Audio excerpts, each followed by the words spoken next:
Anong pangalan mo? Alana. Pero Lana ang tawag sa akin ng mga tao. Tawagin kitang Alana kung ganun. Napatingin si Lana kay Dylan. Nasa loob na sila ng kotse nito at nagmamaneho na nga ito. Papunta sa kung saan ito nakatira. Mabilis pa rin ang pagtibok ng puso niya. Not because she's nervous, but she's excited. Na-excite pa siya sa kalokohang pinapasok niya. Lasing ka talaga ha? Alam mo namang ayaw ko makipagtalik sa lasing na babae. Diretsyong sabi nito. Natawa si Lana. Kung hindi ako lasing, hindi ako sasama sa'yo. You have a point. Hindi ka mukhang babaeng kakabit lang, right? I look old, am I? Sabi ng kapatid niya si Prince. Oras na hindi siya mag-asawa, tatanda siyang dalaga. Ilang taon ka na? Kung ayaw mo. 30, diretsyong sagot niya. That's not old. Mas matanda pa nga ako sa'yo. I'm turning 32. You're a guy. Ang babae kapag lumagpas na sa kalendaryo, matanda na yun. Mabilis tong sumulyap sa kanya. But you don't look like your age though. Minitian nila na to. Matanong ko lang, wala ba akong ibang magiging kasalanan ngayong gabi? Kung hindi ang mag-commit ng casual make love outside marriage? Natawa to. Anong ibig mo sabihin? Wala ka bang girlfriend o asawa? Natanong ng dalaga. Buti at naisipan mo pong tanongin yan. Lana, wala akong girlfriend. Asawa? Napasulyap na naman ito sa kanya at tilyong ngumiti. Gusto mo maging? Natawa siya. Are you proposing to me? Biro niya. Nagkibit balikat ito. May kakilala kong judge na pwede nating puntahan kahit ganitong oras. Pakasal tayo para hindi ka mag-guilty to have make love outside marriage. Tumawa si Alana. Nakakatawa ka. Well, hindi naman ako magigilty. I did it minsan. Kailan? Nagtatakang tanong niya. 12 years ago. Simpleng sagot niya. Sa first boyfriend ko. Naalala na naman niya si Riv. Napasipol to. 12 years? Yun ang huling beses na nakipag-make love kayo? Inikot ni Alana ang kanyang mga eyeballs. That's the first and last time I made love with him. That's the only intimate moment we shared together. Pahina ng pahina niya sabi. Unang pag-ibig. Una sa lahat. Ano nangyari? I broke up with him. Personal reasons. Kasal na siya ngayon. Bumalik siya rito at mabilis na iniba ang usapan. Kaya nga siya nagpakalasing ng gabing iyon para makalimutan si Riv at pagkatapos ay yun pang pag-uusapan nila. How about you? Tanong niya naman. Paano ako? Huling beses kang nakipag-make love? Tanong lang. Kagabi, biro ni Lana. 5 months ago, sagot ni Dylan. Tumangutango siya. Kasama kanino? Sa isang babaeng nakadate ko ng 2 araw. Siya naman ang napasipol. Ang bilis ha? What happened? Hindi natuloy. So playboy ka? Hindi naman. Nilibot ni Alana ang kanyang mga mata. Yeah right, sarkastikong wika niya. Hindi playboy pero kabit. He chuckled. I can't believe we're having this conversation. Inaya lang kitang magpakasal na punta na tayo sa ganitong usapan. Tumawa rin siya. You're serious about getting married overnight? Lasing ka na rin ata eh. But why not? Para hindi rin ako makonsensya sa premarital na yan. Ani pa nito. Napaisip si Lana. You're insane, Lana.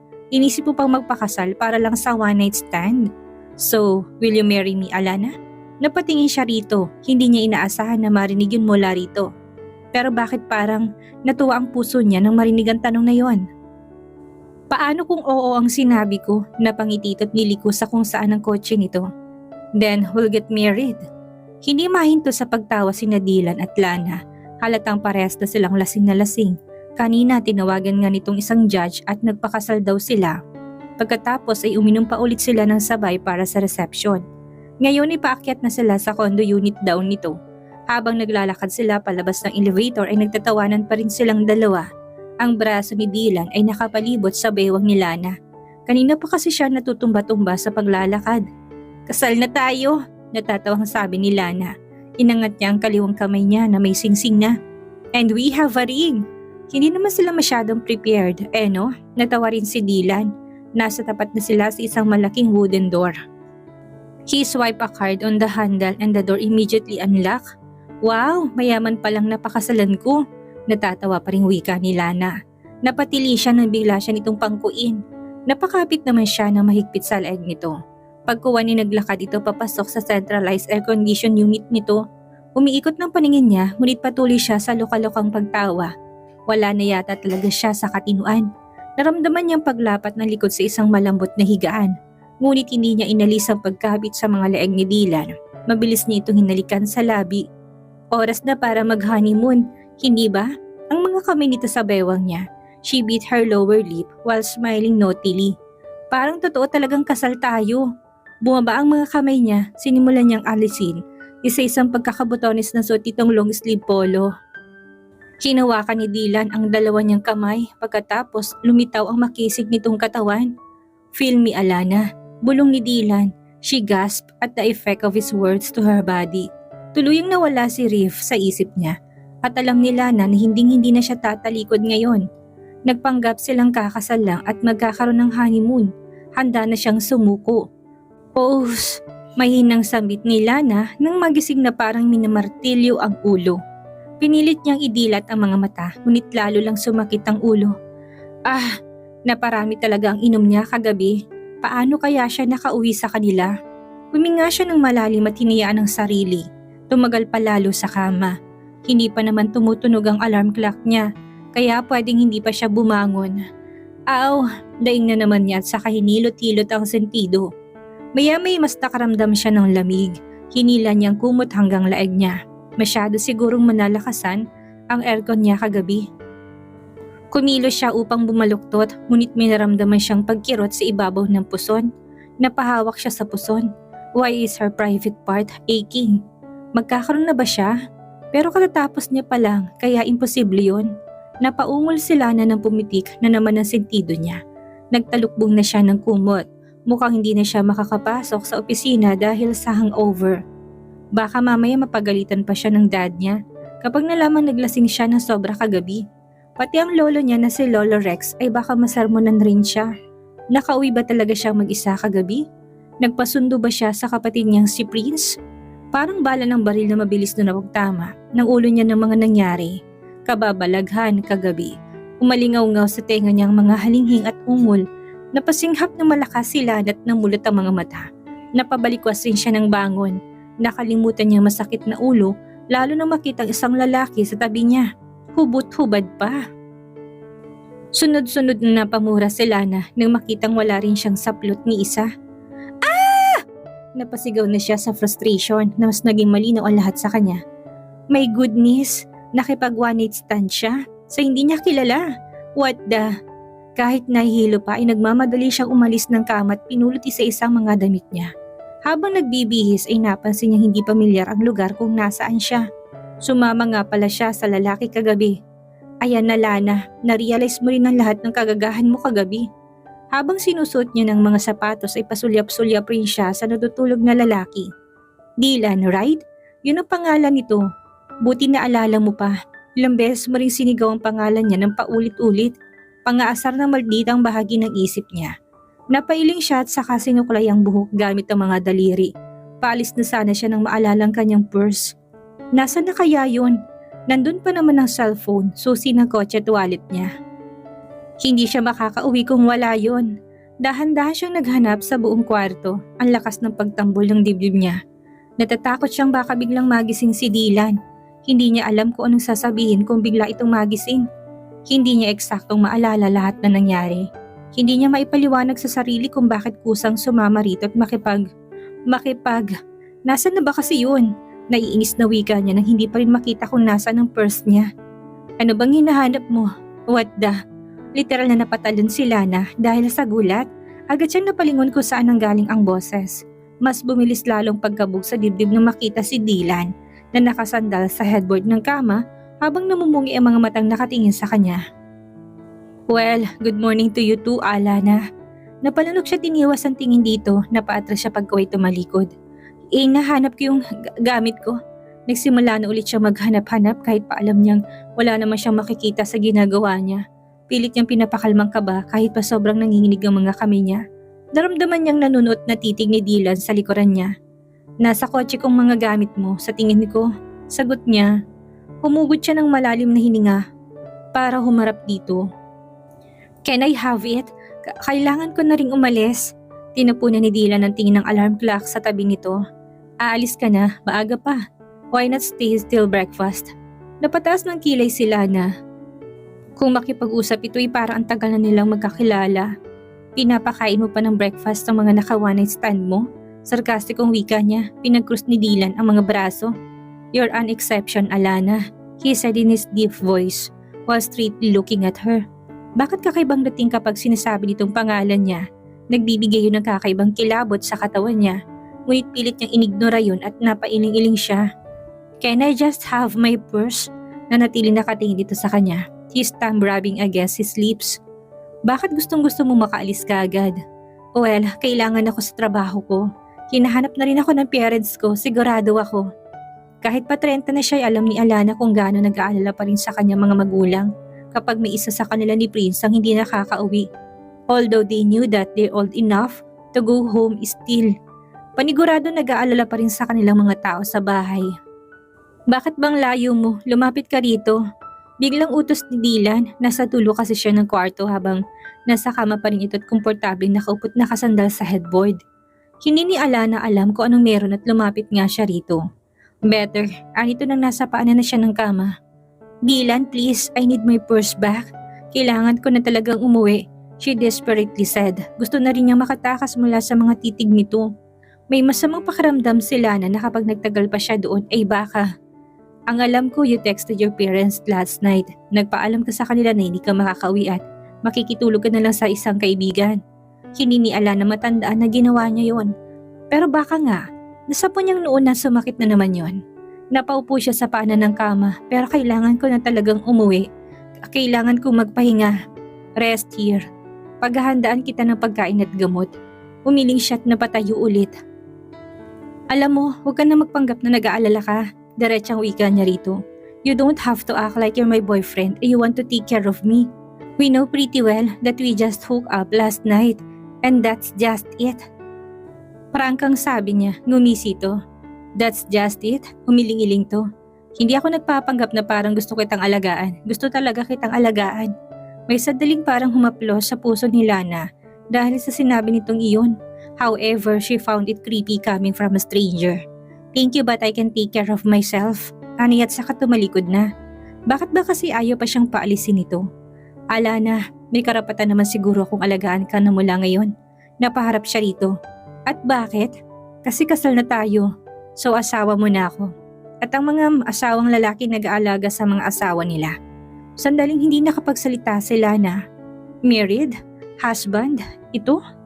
Alana. Biglang tumawa ng malakas si Lana, hindi niya mapigilang hindi matawa sa kaseryosohan nito. Sila, kasal? Why are you laughing? Nagtatakang tanong ni Dylan, lalo siyang natawa. Ano ba pinagsasabi nito na kasal sila? Okay, nababaliw ka na ba? Ikaw ang nababaliw. Natatawa pa rin sabi niya. Anong kasal ang sinasabi mo? Nagpakasal tayo kagabi. I know, Anya. Pero kasal-kasalan lang yun, hindi ba? A role play, isn't it? Parang kunwari hindi tayo makonsensya sa ginawa natin kagabi. Sumilay ang mapanukso nitong ngiti. Ano bang ginawa natin kagabi? Lana's cheeks turned rosy. Lalong lumapad ang ngiti nito at maya-maya na pailing-iling. So you think that marriage was fake? Of course. Walang nagpapakasal over the night unless may totoong judge na napahinto bigla si Lana sa pagsasalita at nanlaki ang mga mata. Totoong judge ang tinawagan mo kagabi?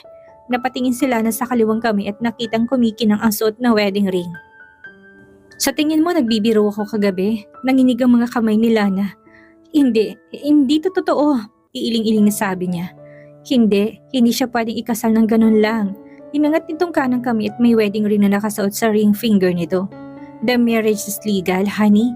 We really got married last night. Sandaling natulala si Lana at ilang beses na napalunok. Napapikit-pikit siya. Tell me, I'm dreaming. Bahagyang natawa to. You look so shocked. Shock? Shock! Ulit niya, I'm freaking stupefied. All I wanted last night was to drink because I'm broken-hearted. Tapos malalaman ko kinaumagahan na kasal na ako? Legal na kasal? Sige sabi mo sa akin kung sino hindi magugulat. Lasing ako kagabi, Dylan. I'm drunk and I got married to stranger. What is that? Frustrated na sigaw ni Alana. But he looked so relaxed despite her outburst. Sinuklay pa nito patalikod ang buhok gamit ang kamay. Hindi pa rin ito bumabangon ng kama. Hubad pa rin ito't natatakpan na nakumot ang ibabang parte ng katawan nito. He looked like a half-sitting god with his after-sex hair. May kakaibang init na bumalot kay Lana, ngunit pilit niya yung hindi pinansin. For Pete's sake, nakasal na nga siya sa isang stranghero at heto siya. Pinupuri pang lalaking ito. Sinamantala mong kalasingan ko, akusahan niya rito. Hindi ganyan ang pagkakatanda ko sa nangyari kagabi. Tinuro siya dito. You're the one who initiated something to happen. Dahil nga lasing ako, maraming beses kitang binigyan ng pagkakataon para makatakas. Pero hindi mo ginawa. Wala siyang naisagot dito. Nagtagis ang mga bagang niya at nag-iwas ng tingin dito. Nagpalakad-lakad siya at mabilis na nag-isip. Ano na lang ang sasabihin ng buong pamilya niya kapag nalaman ng tungkol dito? Ganun na ba siya kadesperada kagabi na para lang makalimutan si Riv pumayag siyang may mangyari sa kanila ni Dylan? At nagpakasal pa siya dito. I told you so, Lana. Pangiinis pa ng konsensya niya na kagabi pa siya ginigising sa kaibangan niya. Huwag kang palakad-lakad, Alana. Hindi ba't nahihilo ka? Hindi niya ito pinansin at nagpatuloy lang sa pag-iisip. Maya-may huminto siya at humarap rito. Wala kang pagsasabihan na iba na tungkol dito, singhal ni Lana kay Dylan. Walang makakaalam na kasal tayo. Magpa-file tayo ng annulment. Inisahan lang siya nito. Ayoko nga, tanggi kagad ni Dylan na kinakunot ng noon niya. Sabi ni God, hindi daw dapat naghihiwalay ang mga kasal na. I respect the sanctity of marriage because of that. I work out na lang natin ang marriage natin. Huwag mong dinadami ang Diyos dito sa kalokohang ito, Dylan. At anong i-work out? Singhal niya ulit dito dahil nadidistract siya sa kubdan nito. Hindi nga kita kilala, hindi mo lang kita kaibigan, hindi rin kita boyfriend. She just met him a night ago. Nakakalokong ngumisi ito, dililigawan na muna kita. He confidently said, Halika Lana, magmahalan tayo. Nalaki ang mga mata niya na ikinatawa nito. No, hindi yun ang ibig kong sabihin, biglang bawi nito. Kung hindi pa natin mahal ang isa't isa ngayon, bakit hindi natin pag-aralan? There's nothing wrong in making love happen. He reasoned out. Lalo na laki ang mga mata ni Alana. Nagtayuan din ang mga balahibo niya sa katawan. Napaka-creepy ng dating sa kanya ng mga sinabi nito. No, let her correct that. Creepy mismo ang lalaking ito. Creepy. Napaatras siya nang tumayo ito. Napapikit kagad siya ng mga mata. Narinig niyang pagtawa nito. Oh, come on, he mumbled. Tumalikod siya at saka lumabas ng kwarto nito. Agad niyang hinanap ang pinto palabas sa unit nito. Nang makita niya isang malaking pinto'y kagad niyang nilapitan iyon. Gusto niyang takasan si Dylan dahil parang hindi matatapos ang pag-uusap nila kapag hindi siya umalis. He's gorgeous but he's creeping her out. Gusto daw nitong i-work out ang kasal? What the? Mas madaling ipawalang bisa ang kasal dahil pareho silang lasing at wala sa matinong pag-iisip kagabi. Alana, wait! Nakadamit niya ito pagkalabas ng kwarto. Aalis na ako, ibalik mo na lang ang pitaka ko. Napabuntong hininga to. Come on, ihahatid na kita. No, matigas na tanggi niya. Just bring back my purse then I can manage. Ngunit paano na? I'll just call you Dylan. Ani at saka lumabas na ng pintuan. Kailangan niyang malusutan ang gusot na pinasukan niya. Dapat di mapawalang bisang kasal kung totoo talaga yon. Panatilihin mo sekreto to. Mangako ka. Walang dapat makaalam nito. Wika niya pa nang maramdaman ang pagsunod dito sa kanya. As you wish, Alana. But think about what I said earlier. Sabi pa ni Dylan. Because we can really work this out. We're good together. Sa kama? Sarkastikong dagdag ni Alana. Tumawa to. Oh, how I remembered you scream for more aray, aray, aray. Nakatikim ito ng malakas na tingot sa magkabilang tenga mula sa kanya. At dito na po nagtatapos ang ikalawang kabanata ng ating kwento. At sana'y muli niyo po akong samahan sa mga susunod pang kabanata. Maraming salamat po't ingat po tayong lahat.